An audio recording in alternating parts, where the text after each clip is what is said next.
As we continue the Too Old to Play pop culture series coverage of the new horror film Inkubus, Waterborn interviewed the 5 lead actors. First up, Jonathan Silverman from Weekend at Bernie's. Don't you worry, Mr. Lomax. We'll make you some coffee, fix you right up. And from the band In Sync and the film My Big Fat Greek Wedding, Joey Fatone. Hey, Ian, we're gonna kill ya!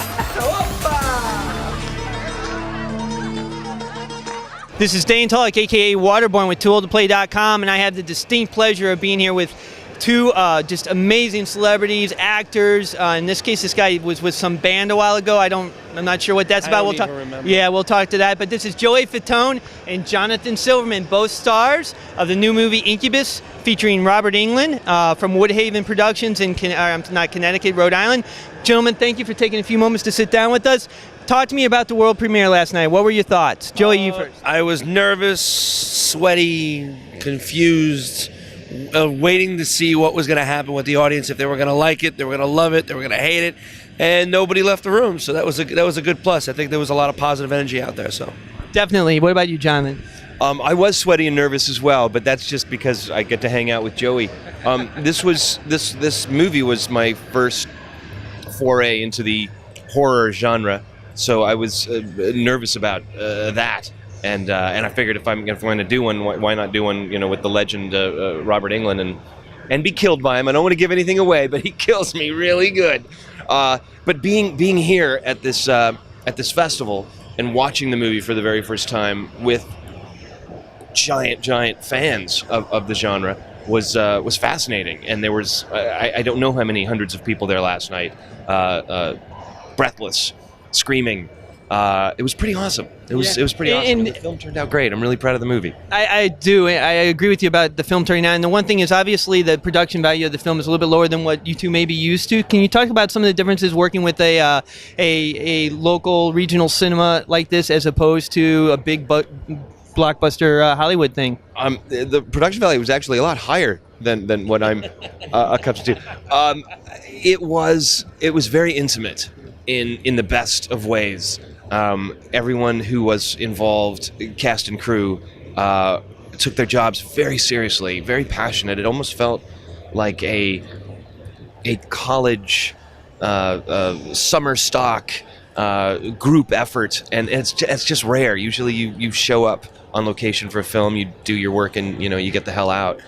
But this was really nice, and I'm just proud of the movie, and I'm proud of everyone, because there were a lot of first-timers, both in front of and behind the camera, and they all did an excellent job.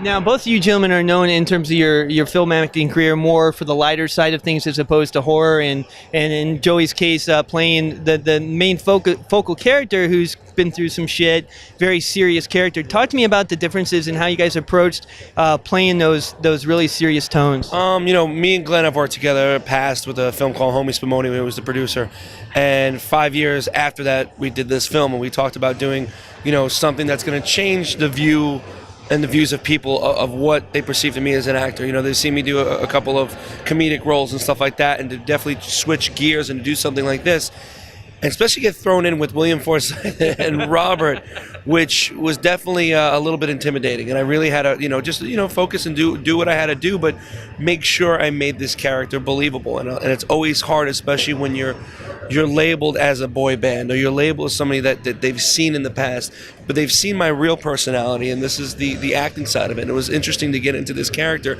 and to really kind of figure out the pinpoints and the mind screws that Incubus does to Coretti. So it was a lot of fun. It was just crazy. It was interesting to get into, because the acting for horror is I think the way it is everything is very toned down. There's a lot more little subtle things that you can definitely pick up, and working with the cannons and the cameras was really cool, because you didn't really see, usually in a big production they have the big Panavision freaking cameras in your face.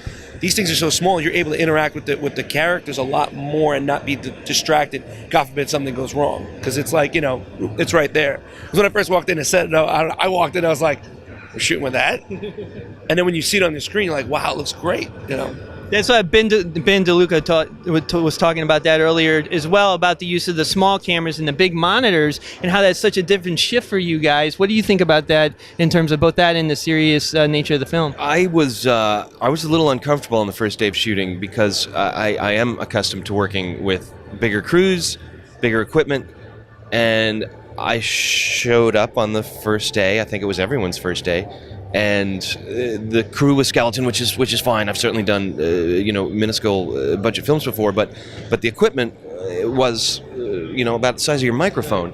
And I thought, oh shit, are we making like a wedding video? Seriously? We're all here, we got our lines and our costumes and makeup's on, and there's no camera? There's like some dude that's it?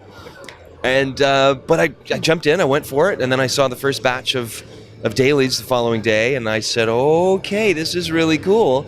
And I just fell in love with the process of not having to be intimidated by the machinery.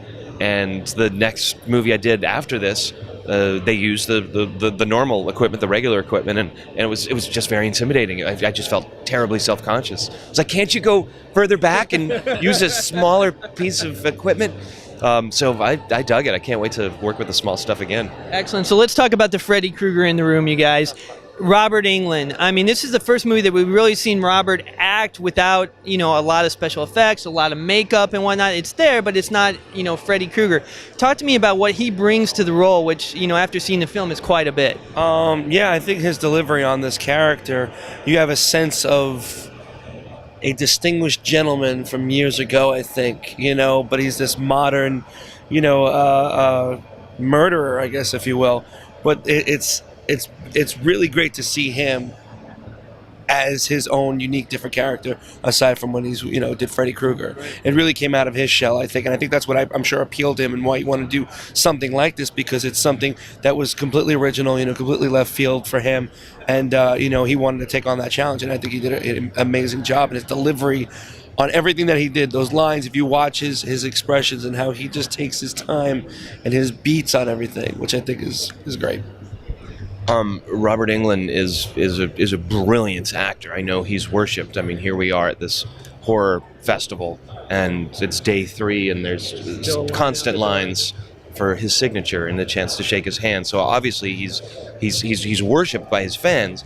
But I think this is going to be an opportunity for the non-horror fans of his life to actually see what a talented, brilliant actor he is, and it actually felt like we were working on a Shakespearean piece together, because he takes every moment so seriously. There's not a false move. Everything is genuine and terrifying, and he's a force. I do not think there's any other actor who could play the role of Incubus, and he's dynamite in it, and I hope we'll make many more of them. So talk to me about Robert Englund off camera. Oh, he's an asshole. You heard it here first, Jonathan Silverman. He's boring. No, he's great. You know what?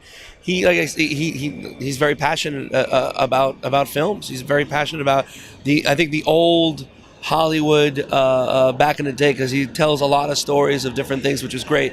Every time I always loved sitting next to him when we were eating lunch, because he's always had some bizarre story or crazy thing that's happened to him in his career, or the love of past stuff as far as the old, W.C. Fields and all this other kind of stuff. Like those films and stuff are really amazing. His memory is ridiculous. I feel dumb standing next to him at the time when he talks, because his vocabulary and just the way he's passionate about filmmaking and actors. It's unbelievable. It was a great thrill to work with, like I said, off camera. Now, one of the things that Robert mentioned in the Q&A afterwards is those moments of brevity and the laughter that he brought to the movie is not what we expect from a Freddy Krueger movie. In other words, he's not slicing people as he punts, but there are a few moments that break that tension, and I think he said something very succinct last night after the premiere about how if you make a horror movie with all these really tense moments and all this gore, and you don't have those moments of levity, you become disenfranchised, you become disconnected, and you don't really get involved with the characters. And that's the one thing he did really good last night in what I saw of the movie, was that he had those moments, but they were really toned down for a Robert Englund, piece. So, what do you guys think about that? About bringing levity on that scale, not the real big scale, but the smaller scale, to a movie like Incubus? He's right. You need it. You need those icebreakers. You need to have those moments between the moments of cruelty and murder, the true horrifying moments. You need to have a chance to break that tension. And it's not raucous, crazy laughter, but the script was written really well, and I think we attacked it honestly, and there was some comedic moments in there. I think everyone kind of felt good about that.